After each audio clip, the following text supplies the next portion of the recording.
Buenos días, hermanos de la Iglesia Bautista Emanuel, aquí en el sur de Texas. Doy gracias a Dios por la oportunidad que me da de compartir con ustedes la palabra del Señor, aunque no es la forma ideal o la forma que nos gustaría de hacerlo en persona y de aún poder estar juntos, pero sabemos que por la situación del virus es recomendable poder estar en casa y entonces poder hacerlo de esta manera, compartir la palabra del Señor a través de estos medios digitales que son una bendición que el Señor nos ha dado y que hemos visto también cómo Dios puede usar todos estos medios para seguir llevando su palabra y para seguir haciendo su obra. Así que un saludo para todos los hermanos de la Iglesia Bautista Emanuel. Reciban saludos de mi esposa también, mi esposa Ana, Riquelme, mis hijos, Efraín de 2 años y David de 6 meses.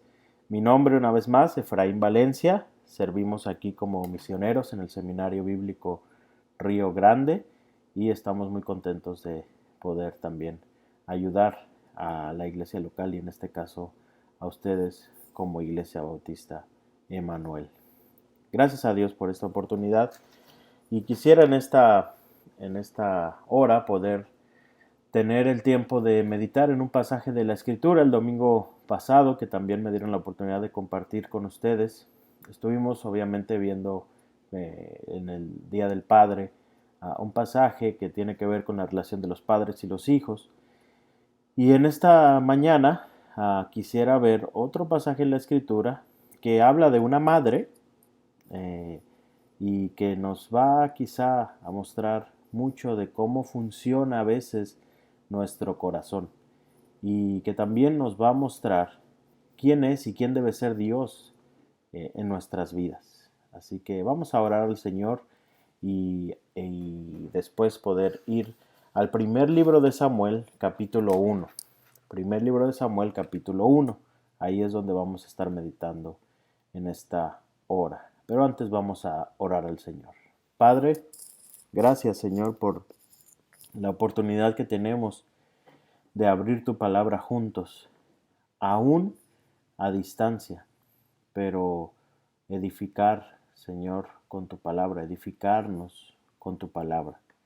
Gracias por estos medios digitales, el Facebook, los videos, que nos ayudan, Señor, a poder seguir cumpliendo con lo que tú nos has mandado, aunque no de la forma ideal, aunque no de la forma que quisiéramos, aunque no de la forma en que debería ser, pero de la forma en que en estos momentos podemos hacerlo y es recomendable hacerlo. Oramos, Señor, por todos los que están sufriendo a causa de este virus, del coronavirus. Oramos por los que han perdido familia, personas cercanas y que están sufriendo. Oramos por los que están enfermos, especialmente en esta zona de Texas. Oramos, Señor, por las autoridades y por sabiduría para ellas, Señor, para poder dar las medidas adecuadas.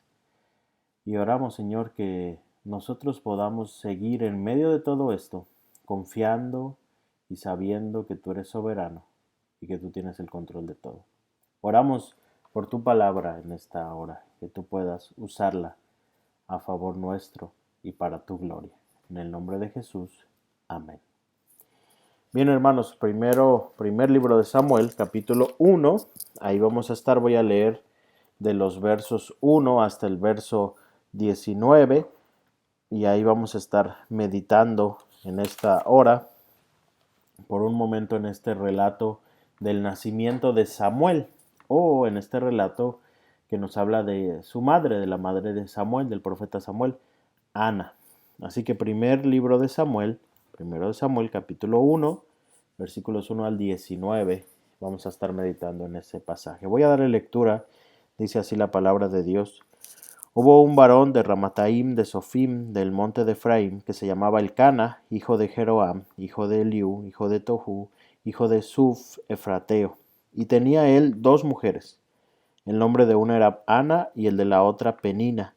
Y Penina tenía hijos, mas Ana no los tenía. Y todos los años aquel varón subía de su ciudad para adorar y para ofrecer sacrificios a Jehová de los ejércitos en Silo, donde estaban 2 hijos de Elí, Ofni y Fines, sacerdotes de Jehová. Y cuando llegaba el día en que Elcana ofrecía sacrificio, daba a Penina su mujer, a todos sus hijos y a todas sus hijas, a cada uno su parte. Pero a Ana daba una parte escogida porque amaba a Ana, aunque Jehová no le había concedido tener hijos. Y su rival la irritaba, enojándola y entristeciéndola porque Jehová no le había concedido tener hijos.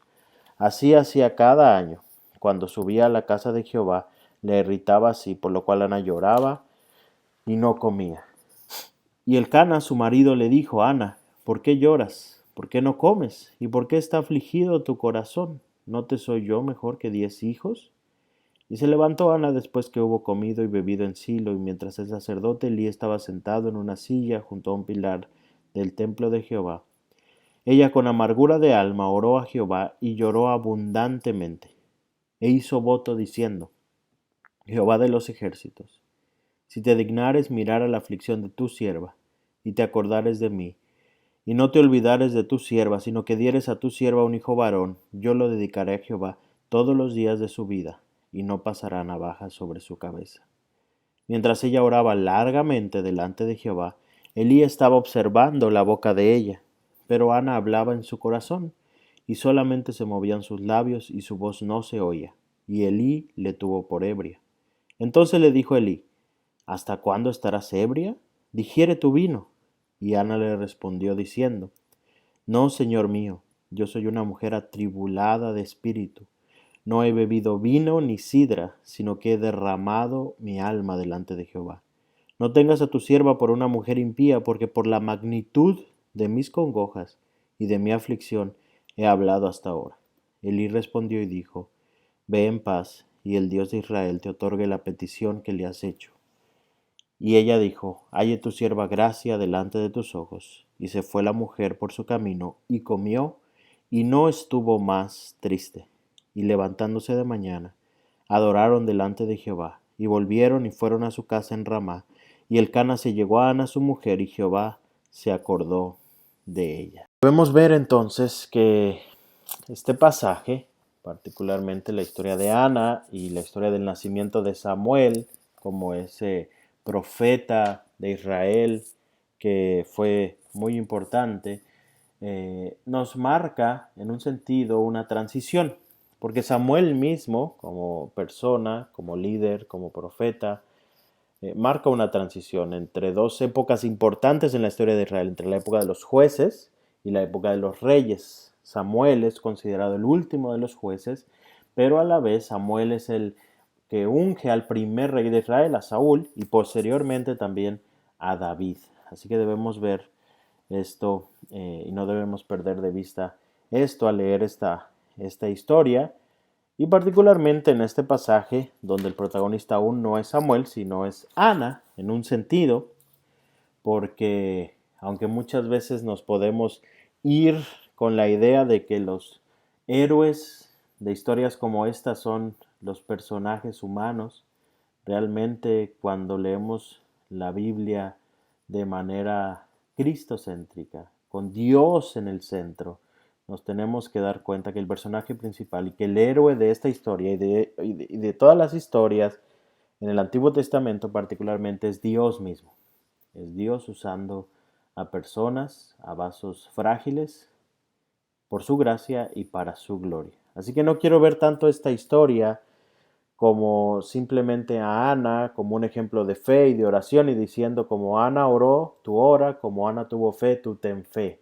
No creo que sea el punto principal de esta historia, aunque sin duda hay cosas que podemos aprender de Ana, pero vamos a ver que hay cosas que podemos aprender de ella buenas y malas también. Pero más que nada lo que quisiera que pudiéramos ver en esta hora es cómo Ana misma nos va a mostrar ese proceso en que ella llegó a conocer al que realmente es el personaje principal de esta historia, Dios mismo. Como Ana misma nos muestra que esta historia no es de ella, esta historia es del gran Dios que llegó a conocer a través de este proceso del nacimiento milagroso de su hijo. Este sermón lo divido en 3 puntos principales. Primero, la angustia de Ana. Después, Ana busca una respuesta de Dios. Y al final, Ana encuentra al Dios que da la respuesta. Resulta que un día, cuando yo recién llegué a estudiar aquí al seminario, entré a una casa rodante. Yo vengo de México, yo soy de México y nunca había entrado a una casa rodante, pero con algunos otros compañeros, uno de los que llamamos aquí abuelitos de invierno, nos invitó a comer a su casa rodante, a su trailer, y entonces entramos y yo recuerdo, y tengo en mi mente bien grabado, porque yo quería entrar y conocer las casas rodantes, las había visto solo en películas y en la televisión y tenía mucha curiosidad de ver cómo sería por dentro una casa rodante, un tráiler. Y entonces cuando yo entré yo recuerdo que lo primero que vi y lo que quedó en mi mente fue un cuadro, una pintura que tenía ahí ese abuelito de invierno, que decía en letras grandes una pregunta, y la pregunta era: ¿estás buscando una respuesta de Dios o estás buscando al Dios que da las respuestas? ¿Estás buscando una respuesta de Dios o estás buscando al Dios que da las respuestas? Y esa pregunta quedó en mi mente y en mi corazón, tan es así que la verdad no me acuerdo cómo era esa casa rodante, pero sí me acuerdo de esa pregunta porque quedó en mi mente y en mi corazón. Y algo como eso es lo que vamos a ver en la historia de Ana. Primero, la angustia de Ana. En los versículos 1 al 8 el texto nos narra el problema de Ana. Y el problema de Ana era una mujer estéril, no podía tener hijos. Y eso la afligía mucho. Era una mujer que no podía tener hijos. El versículo 2 dice que Penina, la otra esposa del Cana, tenía muchos hijos y Ana no los tenía porque Jehová, dice, no le había concedido tener hijos, dice el verso 5. Ahora tenemos que ponernos un poco en los zapatos de Ana, porque resulta que Ana vivía en una época en la cual una mujer, no podía trabajar, por lo menos no podía trabajar a la misma medida y con la misma remuneración que un hombre. Una mujer no podía estudiar, como nosotros lo pensaríamos. Una mujer no podía tener un puesto político o un puesto de liderazgo secular. Una mujer no podía ni aún, en muchos casos, ser dueña de ciertas cosas. Prácticamente, una mujer lo único que podía hacer era ser mamá, tener hijos y cuidar de sus hijos y de su esposo. No es que esté mal eso, no estoy diciendo que eso está mal, pero lo que estoy tratando de hacer ver es que en una cultura como esa, una mujer era lo único que ella tenía en su mente que podía hacer. Era lo único por lo que una mujer podía ser considerada útil. Por eso, en una cultura como esa, era tan mal vista la esterilidad, el no poder tener hijos. Sabemos que Dios le ha dado a las mujeres la bendición de ser madres. Y sabemos que juegan un papel sumamente importante en el hogar y de hecho establecido también bíblicamente. Pero llegó en esa cultura a ser algo que se convertía en un peso para ciertas mujeres, como era el caso de Ana. Resulta que una mujer entonces tenía que sí o sí tener hijos si iba a ser considerada útil dentro de la sociedad. Era prácticamente su única opción. Dice un comentarista que las mismas mujeres hebreas consideraban que la esterilidad, que el no poder tener hijos, era la mayor desgracia para una mujer. Y algunas la consideraban hasta una evidencia de que eran desagradables a Dios. Aquellas mujeres que no podían tener hijos, las mismas mujeres decían: esa mujer es desagradable a Dios. Y era la mayor desgracia que podía tener. Así que la cultura, la sociedad ponía ese peso en Ana. No puedes tener hijos, no sirves entonces. Ese era el mensaje que le mandaba la sociedad. No solamente lo que le mandaba la sociedad, quizá los vecinos, quizá personas cercanas, sino que en su mismo hogar Ana tenía a otra mujer, a la otra esposa de Elcana, Penina, que dice la escritura, como leímos, que la molestaba y la irritaba constantemente. Esta mujer vivía con ella y le echaba en cara, como decimos, que ella podía tener hijos y Ana no. Y constantemente le recordaba eso. Así que Ana, por un lado, quería ser mamá, como casi toda mujer que yo conozco. Además, la sociedad le decía que tenía que ser mamá, si no, no estaba completa, si no, no era lo que debía ser. Y encima de todo tenía una rival en su mismo hogar, en su misma casa, que la molestaba y la irritaba. Ana tenía, sin duda, razones para estar triste. Pero el asunto aquí no es solamente justificar a Ana, porque el asunto de fondo es que Ana no solamente quería y anhelaba un hijo, sino que tenía en ese hijo, en el tener ese hijo, su identidad. Ana decía, yo no puedo estar completa sin un hijo. Yo no sirvo sin un hijo. Yo no soy nadie sin un hijo. Por eso la Biblia nos dice que Ana llegaba a tal punto de tristeza que lloraba y que no comía. Ese asunto de que no comía es algo que decía, ya no quiero vivir. Porque sin un hijo mi vida no tiene valor, porque sin un hijo yo no valgo, porque a mí lo único que me puede dar valor es llegar a ser madre. Ahí tenía su identidad. Y el problema con eso es que Ana tenía en el tener un hijo un ídolo. Lo único que para Ana podía salvarle de esa situación era justamente tener un hijo. Su hijo iba a ser su salvador. Ana no se veía completa sin un hijo. Ana no podía ser feliz sin un hijo.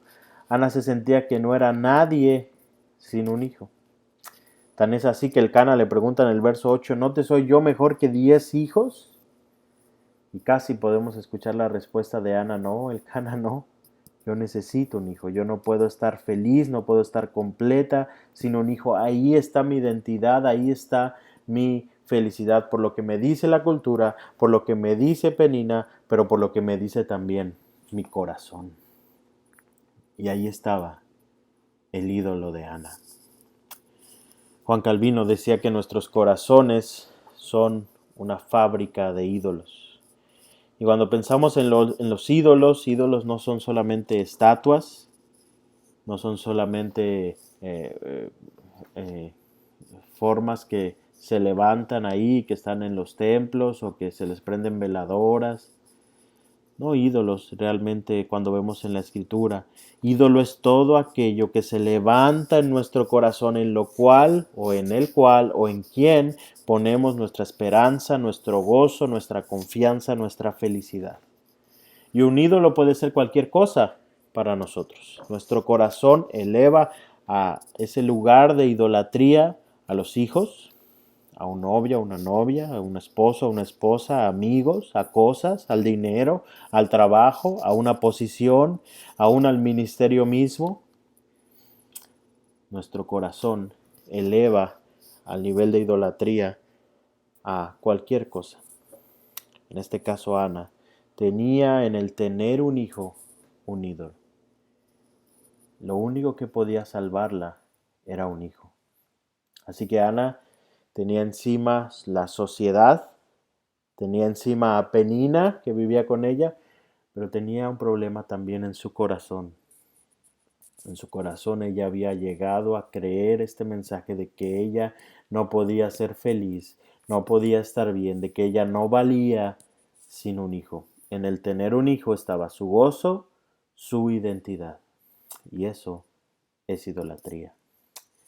Hermanos, quizá la primera pregunta que tenemos que hacernos es, ¿qué cosas, personas, qué es aquello que en algún momento hemos llegado o quizá estamos poniendo en un lugar más alto que el de Dios? ¿En qué cosas estamos o en quiénes estamos poniendo nuestra esperanza, nuestro gozo? ¿Qué cosas o personas decimos, si me quitan esto yo ya no valgo, yo ya no sirvo, yo ya no puedo estar bien, yo ya no puedo tener gozo ni felicidad? qué cosas pensamos que pueden saciar nuestra alma y que solo eso puede saciarlo, cuando realmente en la Escritura vemos que solamente Dios puede saciar el alma completamente, verdaderamente y eternamente, solamente Dios. Nosotros muchas veces buscamos eso en otras cosas o personas, pero solo Dios nos lo puede dar. Así que Ana tenía ese problema. Sí, tenía razones para estar triste en un sentido, pero también tenía en su corazón, había elevado en su corazón a este asunto de tener un hijo, lo había elevado a un lugar que no le correspondía. Ana estaba angustiada. Pero Ana entonces empieza a buscar una respuesta de Dios.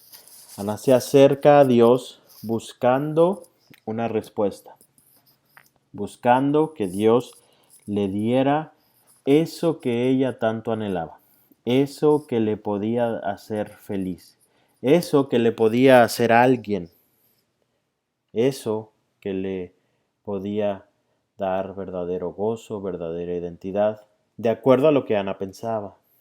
Ana busca una respuesta de Dios. En los versos 9 al 18, entonces, vemos cómo Ana llega a la ciudad de Jerusalén y entonces va con su esposo, con el Cana y con su familia, y entonces se acerca al templo y entonces aprovecha que están en el templo, ella junto con toda su familia, va al templo, ora y llora delante de Jehová. Y hace un pacto con Dios. Nos dice el verso 10 y 11 que ella con amargura de alma oró a Jehová y lloró abundantemente. Dice el verso 11, hizo voto diciendo, Jehová de los ejércitos, si te dignares mirar a la aflicción de tu sierva y te acordares de mí, no te olvidares de tu sierva, sino que dieres a tu sierva un hijo varón, yo lo dedicaré a Jehová todos los días de su vida y no pasará navaja sobre su cabeza. Así que Ana llega y derrama su corazón delante de Dios y dice, Dios, esto me está pasando. Pero en medio de esa oración, que fue larga por lo que nos dice el verso 12, en el verso 11 solo tenemos un muy pequeño resumen de esa oración, porque Ana nos oró largamente, nos dice la Escritura. En ese pequeño resumen, Ana, en su angustia, intenta hacer un voto, un trato con Dios. Hace un pacto con Dios. Si me das un hijo, yo lo dedico a ti para que te sirva todos los días de su vida. Resulta que hacer este tipo de pactos no era algo inusual en su época. Quizá algunos piensan por la influencia de religiones paganas que tenían que hacer pactos con sus dioses, y en la época de los jueces, que al final de cuentas es la época donde aún estamos en este pasaje, vemos eso por ejemplo en el caso de Jefté, aunque llevado a un extremo mucho más pagano, ¿no? Cuando Jefté promete que él literalmente mataría a aquello que fuera lo primero que saliera de su casa cuando él regresara, si Dios le daba la victoria. Así que tenemos a Ana haciendo este pacto con Dios.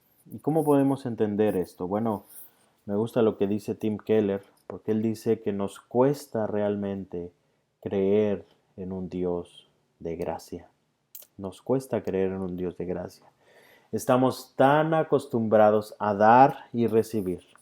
Yo te doy y tú me das. Yo trabajo, tú me das un sueldo. Tú trabajas, yo te doy un sueldo. Yo te doy algo, tú me lo pagas. Hoy por ti, mañana por mí. Como dice una frase por ahí famosa, ¿no? Y la realidad es que con Dios no funciona. Si nosotros vemos eso en todos lados donde volteemos. Si yo doy algo, tiene que haber una retribución. Si yo te ofrezco algo, tú tienes que darme algo a cambio, ¿no? Pero con Dios no funciona así. Si Dios va a obrar algo en nuestras vidas, en su vida o en la mía, lo va a hacer por gracia. No porque yo me lo haya ganado, no porque yo se lo pueda pagar, sino lo va a hacer por gracia. Y cuando Él nos pide algo, cuando nosotros hemos de darle algo a Dios, Él pide que no lo demos como una especie de intercambio para que Él nos dé algo a cambio.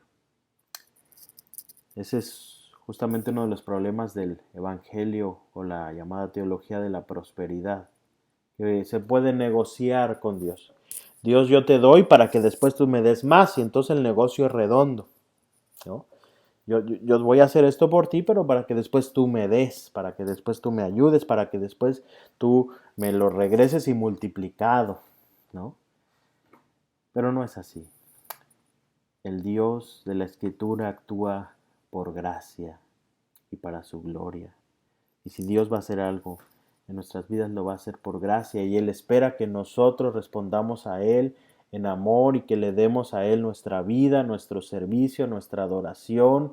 Lo que le demos, se lo demos en amor y por amor a Él, sin esperar a cambio, sin verlo como un buen negocio, sino si por gracia recibimos, por gracia damos. Por eso a Dios le pedimos humildemente.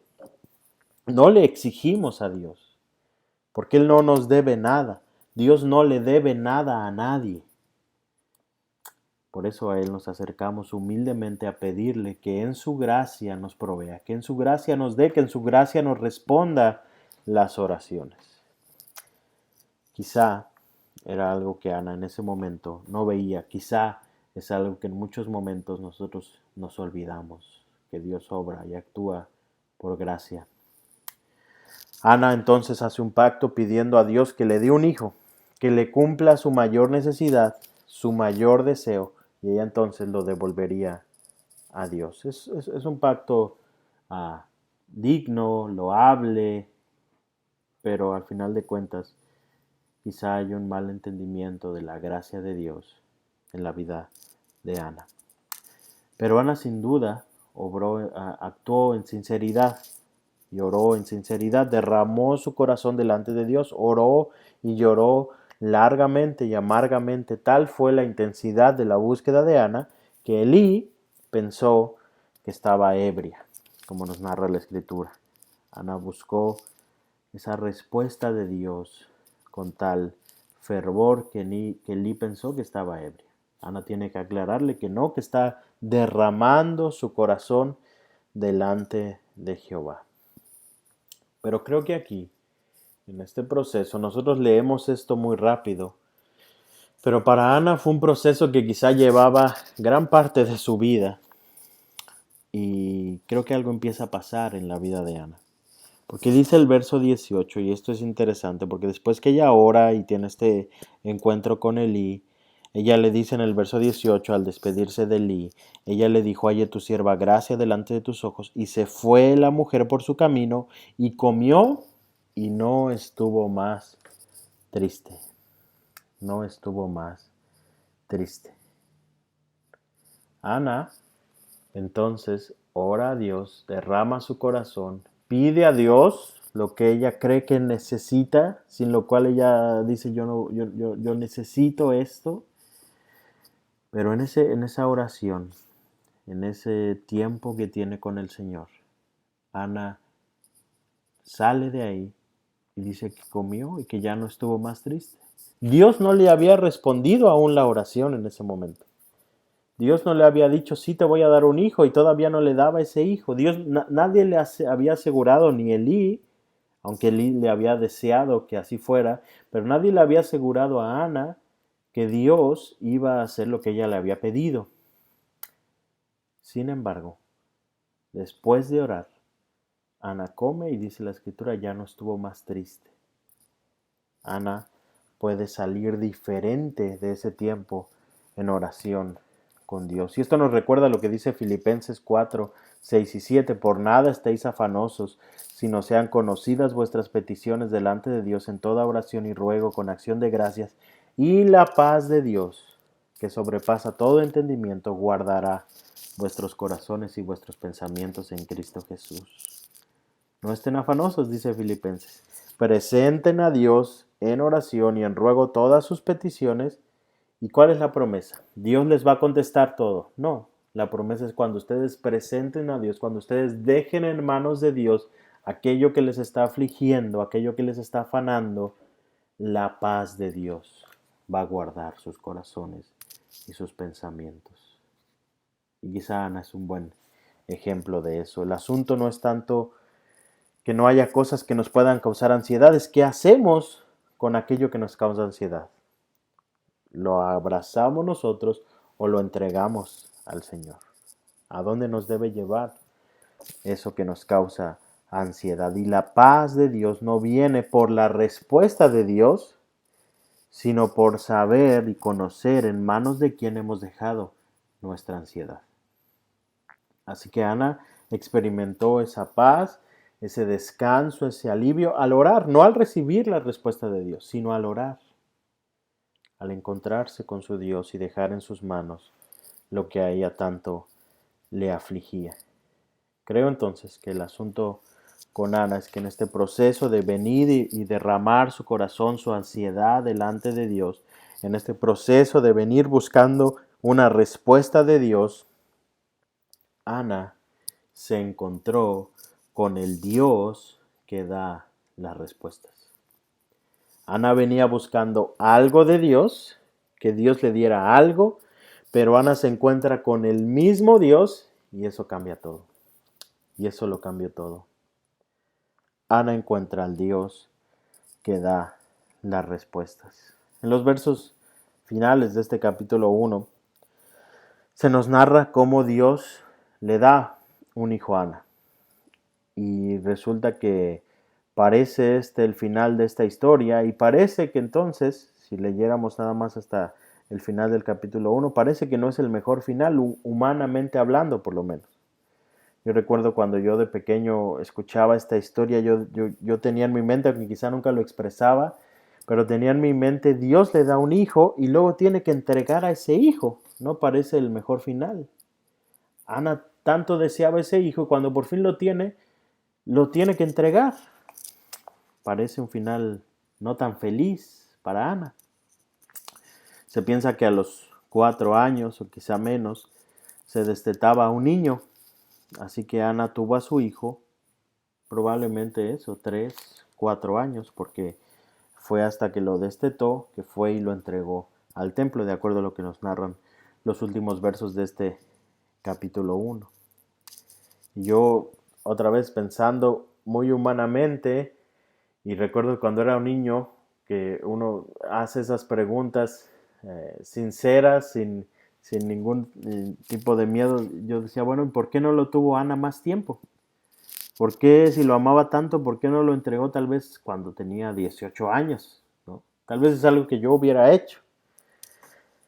Pero Ana lo entregó, siendo un niño pequeño, tal cual como ella lo había prometido, siendo quizá un bebé. Yo tengo un niño que va a cumplir 3 años y no me imagino el entregarlo ahorita y que esté fuera de mi cuidado. Pero Ana lo hizo, cumplió su promesa. Y el asunto es que si leemos los últimos versículos del capítulo 1, versos 26, 27 y 28, dice, hablando de Ana, y ella dijo, oh Señor mío, vive tu alma, Señor mío, yo soy aquella mujer que estuvo aquí junto a ti orando a Jehová. Por este niño oraba y Jehová me dio lo que le pedí. Yo pues lo dedico también a Jehová. Todos los días que viva será de Jehová. Y adoró allí a Jehová. Esta es la escena cuando Ana va a entregar a su hijo, a su niñito de 2, 3, quizá 4 años, va a entregarlo al templo, a Samuel. Y Ana lo entrega entonces y dice al final, en las últimas líneas de ese capítulo 1, que adoró allí a Jehová. Resulta que, aunque parece que no es el mejor final, parece que no es el final feliz para Ana, yo creo que realmente este no es el final de la historia en un sentido. A veces queremos ver simplemente como el final triste de Ana, pero creo que intencionalmente el autor nos pone inmediatamente después de eso, muy probablemente lo que Ana dijo o parte de lo que Ana pensó, parte de lo que Ana oró, cuando adoró a Jehová en ese momento que entregó a su hijo. Y eso lo tenemos en el capítulo 2, versos 1 al 10, que es el cántico de Ana. El cántico, lo que Ana expresa en adoración a Jehová. Si no en ese momento, sí probablemente pensando en ese momento, cuando ella entrega a su hijo. Y probablemente en el versículo 1 del capítulo 2, en la primera línea de ese cántico de Ana, encontramos algo que había pasado en el corazón de Ana, que nos va a mostrar un poco más que sí, quizás este era un final feliz para Ana. Capítulo 2, verso 1, dice, y Ana oró y dijo, mi corazón se regocija en Jehová. Mi corazón se regocija en Jehová. Ahí está la respuesta. Mi corazón se regocija en Jehová. Mi corazón se regocija ya no en tener un hijo. Mi corazón se regocija no en que ahora soy madre. Mi corazón se regocija no en que ahora ya Penina no me va a molestar o la sociedad ya no me va a criticar. Mi corazón se regocija, encuentra su gozo en Jehová. Mi corazón encuentra felicidad y gozo en Dios, en Jehová. Ana se encontró con el Dios que da la respuesta. En este proceso Ana llegó queriendo un hijo, pidiendo un hijo, anhelando un hijo, pensando que en ese hijo estaba su felicidad, su gozo, pero terminó queriendo a Dios, anhelando a Dios y entendiendo que en Dios estaba su felicidad y su gozo. Llegó el punto que Ana quería más a Dios de lo que quería tener un hijo. Y no digo que a Ana no le haya dolido entregar a su hijo, no, porque vemos en el relato más adelante que Ana lo visitaba constantemente, que Ana amaba a Samuel, que Ana amaba a ese niño y que Ana estaba feliz de ser madre y de tener a su hijo. Pero Ana había encontrado una felicidad más grande, más duradera. Era la felicidad de conocer a Dios. Era la felicidad de haber encontrado al Señor. Ana se encontró con el Dios que da las respuestas. Dice el Salmo 73, 25, el salmista diciéndole a Dios, fuera de ti nada deseo en la tierra. Fuera de ti nada deseo en la tierra. No hay un deseo más grande de mi alma que de ti, Señor. Y este salmo es un salmo de Asaf, pero me hace recordar mucho a Ana. Porque Ana amaba a su hijo Samuel con toda el alma. Ana quería a Samuel, pero Ana entendió que su identidad, su felicidad, no dependía de su hijo. Dependía primeramente de Dios mismo. Mi corazón se regocija en Jehová. A veces, como Ana, nosotros queremos algo de Dios. A veces nosotros estamos buscando a Dios para que nos responda, para que nos dé algo y pensamos que ese algo o ese alguien que Dios nos puede dar es lo que nos puede dar felicidad y gozo. Y a veces nos olvidamos que la respuesta no está en algo que Dios nos pueda dar, la respuesta está en Dios mismo. Que la felicidad y el gozo no está en algo que Dios nos pueda dar, está en Dios mismo.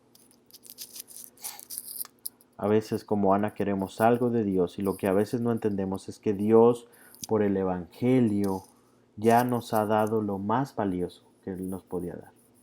Ya nos ha dado lo que realmente necesitábamos. ¿Y qué es eso? Él mismo, Dios mismo. Él se ha dado a sí mismo. Y eso es lo que tú y yo más necesitamos, cada día. Eso es lo que el ser humano necesita. No algo de Dios, sino a Dios mismo. Por eso Romanos 8:32 dice, el que no escatimó ni a su propio Hijo, sino que lo entregó por todos nosotros, ¿cómo no nos dará también con Él todas las cosas? Este nacimiento milagroso de Samuel nos recuerda a otro nacimiento milagroso aún más importante, el de Cristo, el de nuestro Señor Jesucristo. Y nuestro Señor Jesucristo en esta tierra dijo, yo soy el agua viva. Nuestro Señor Jesucristo en esta tierra dijo, yo soy el pan de vida. Él es el que verdaderamente puede saciar lo que nada en este mundo puede saciar. Las necesidades más profundas del alma y del corazón. Él es el único que puede llenar nuestra alma y nuestro corazón. Con mucha facilidad nosotros buscamos eso en otras cosas o en otras personas y pensamos que otras cosas o personas nos pueden saciar esa necesidad de gozo, de felicidad y de identidad. Pero solo Dios puede hacer eso. Solo el agua viva es agua viva. Las demás aguas son aguas que nos sacian en el momento, pero después nos hacen tener sed otra vez. Después tenemos sed otra vez. Solo el pan de vida es pan de vida. Los demás panes son panes que nos sacian en el momento, pero después hay hambre otra vez. Jesús es el agua viva. Jesús es el pan de vida. ¿Dónde está nuestro corazón? Yo constantemente tengo que volver a hacerme esa pregunta y hacérsela a mi corazón. ¿En dónde, corazón mío, alma mía, está tu descanso? ¿En dónde está tu gozo? ¿Es algo que Dios te ha dado o algo que Dios te pueda dar? ¿Es algo terrenal? En lo que estás buscando tu gozo, tu descanso, o es en Dios mismo en donde estás buscando tu gozo y tu descanso. Estoy, al acercarme a Dios, solamente buscando una respuesta de Él. Y muchos ejemplos vemos de eso en la Escritura. De personas que vinieron a Jesús buscando algo de Él y cuando se los dio se olvidaron. Y a veces hacemos eso.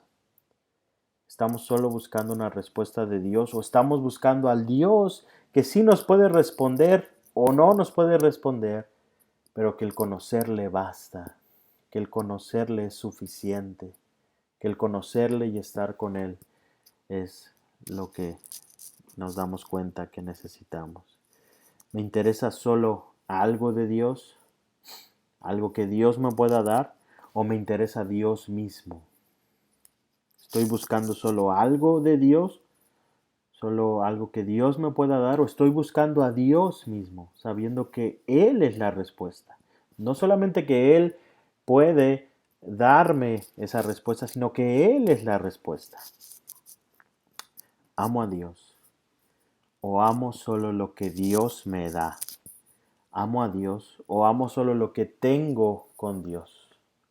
Las posesiones y las cosas que tengo al estar cerca de Dios o las cosas que Dios me da. Son preguntas para nuestro corazón.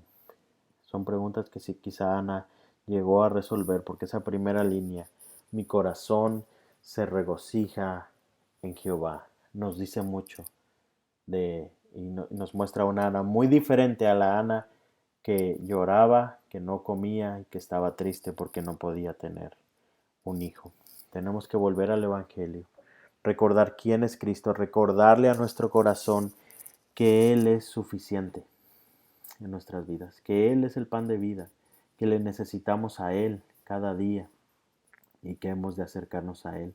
Y que sí, podemos tener necesidades legítimas, que podemos pedir a Él, pero que no debemos olvidar que Él es nuestra mayor necesidad, Dios mismo, y que Él ya la satisfizo a través de Cristo, el que no escatimó ni a su propio Hijo, sino que lo entregó por todos nosotros. ¿Cómo no nos dará también con Él todas las cosas? En este pasaje, particularmente de Romanos 8:32, fue un pasaje que el Señor trajo a mi mente cuando nosotros tuvimos a nuestro primer hijo y nació con muchos problemas, nació prematuro. Y yo recuerdo que la primera vez que vi, que era papá por primera vez y que vi a nuestro bebé, lo vi en una incubadora con un montón de cables por todos lados y con un montón de médicos alrededor porque no había muchas esperanzas para él. Y en ese momento que yo lo vi ahí con todo eso, nació en mí un amor de padre que no había experimentado y que no se puede experimentar a menos que uno sea padre, pero a la vez un sufrimiento y una tristeza que tampoco había experimentado antes de saber y de ver la fragilidad de mi hijo ahí, de ver que no, que podía, podía no pasar ese día, mi hijo. Y yo recuerdo que venía este versículo a mi mente: el que no escatimó ni a su propio hijo, sino que lo entregó por todos nosotros, ¿cómo no nos dará también con él todas las cosas? Y venía a mi mente ese versículo y yo decía, ahora entiendo un poco más, Señor. Ahora entiendo un poco más lo que es entregar a tu hijo.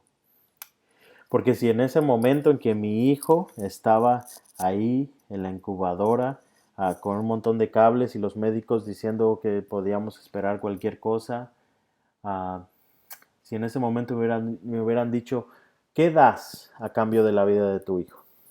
¿Qué das? ¿Das tu carro, das tu casa, das tus posesiones, das tu vida? Yo hubiera dicho, lo doy todo con tal que mi hijo se salve.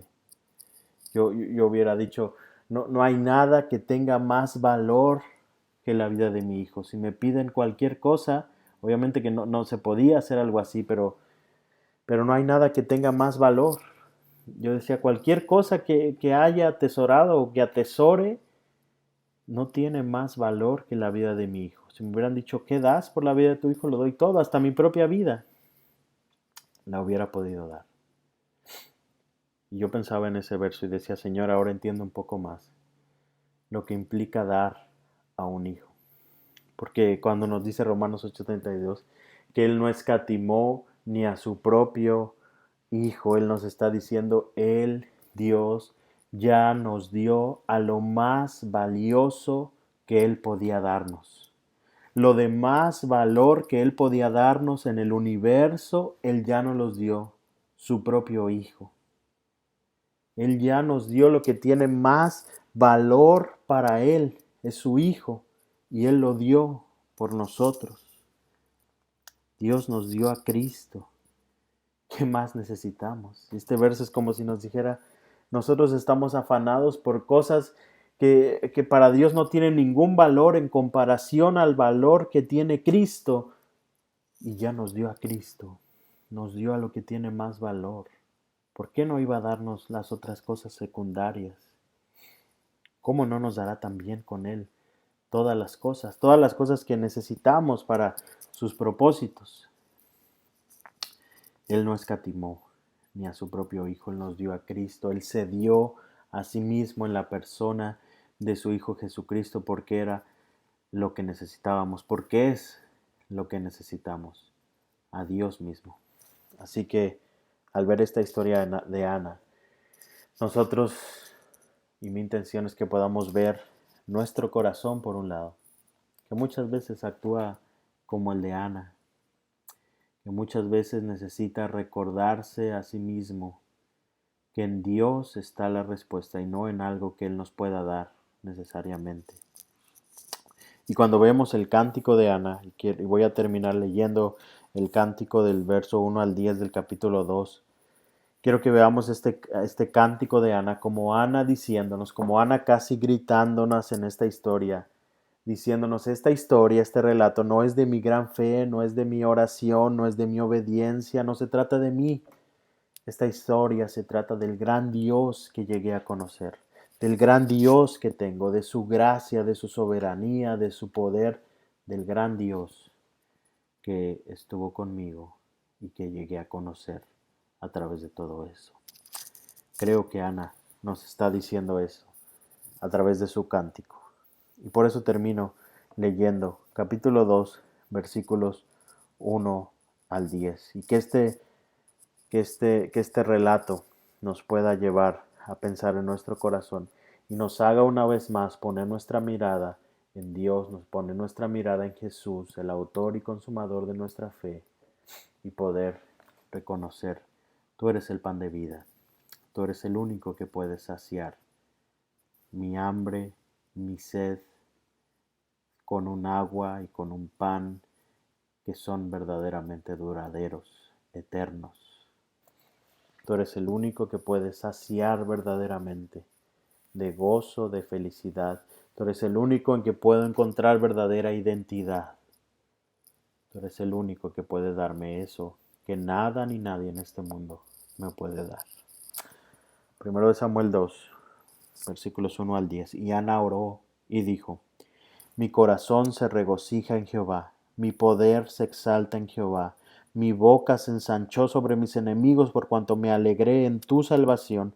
No hay santo como Jehová, porque no hay ninguno fuera de ti, y no hay refugio como el Dios nuestro. No multipliques palabras de grandeza y altanería, cesen las palabras arrogantes de vuestra boca, porque el Dios de todo saber es Jehová, y a él toca el pesar las acciones. Los arcos de los fuertes fueron quebrados, y los débiles se ciñeron de poder. Los saciados se alquilaron por pan, y los hambrientos dejaron de tener hambre. Hasta el estéril ha dado a la luz 7, y la que tenía muchos hijos languidece. Jehová mata y él da vida, él hace descender al Seol y él hace subir. Jehová empobrece y él enriquece, abate y enaltece. Él levanta del polvo al pobre y del muladar exalta al menesteroso, para hacerle sentar con príncipes y heredar un sitio de honor. Porque de Jehová son las columnas de la tierra, y él afirmó sobre ellas el mundo. Él guarda los pies de sus santos, mas los impíos perecen en tinieblas, porque nadie será fuerte por su propia fuerza. Delante de Jehová serán quebrantados sus adversarios, y sobre ellos tronará desde los cielos. Jehová juzgará los confines de la tierra, dará poder a su rey, y exaltará el poderío de su ungido. Ana llegó aún a tener más hijos. Dios después nos narra más adelante el texto que Dios le dio más hijos e hijas a Ana. Pero a través de este proceso del nacimiento milagroso de Samuel, Ana llegó buscando una respuesta de Dios, pero encontró al Dios que da las respuestas. Y eso lo cambió todo. Oremos. Padre, gracias por tu palabra y gracias por vidas como la de Ana. Que Señor, no son vidas perfectas, porque el propósito no es mostrarnos una Ana perfecta, sino una Ana que a veces, Señor, como nosotros, buscó agua donde no tenía que buscar, pero encontró el agua viva, pero encontró a Dios. Y Señor, tú sabes que nuestro corazón muy fácilmente se va tras lo terrenal. Hoy una vez más, Señor, pedimos que tú pongas nuestra mirada en ti, que pongas nuestro corazón en ti, y que podamos recordar que la única agua viva, que el único pan de vida, que el único que puede darnos verdadero gozo, verdadera felicidad, verdadera paz, verdadera identidad, eres tú, Señor. Y gracias por Cristo.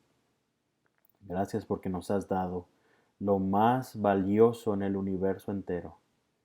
Cristo, tú lo entregaste por nosotros. ¿Qué más necesitamos, Señor? Es en su nombre que te alabamos en esta hora. Amén. Que Dios los bendiga, hermanos. Un abrazo para todos.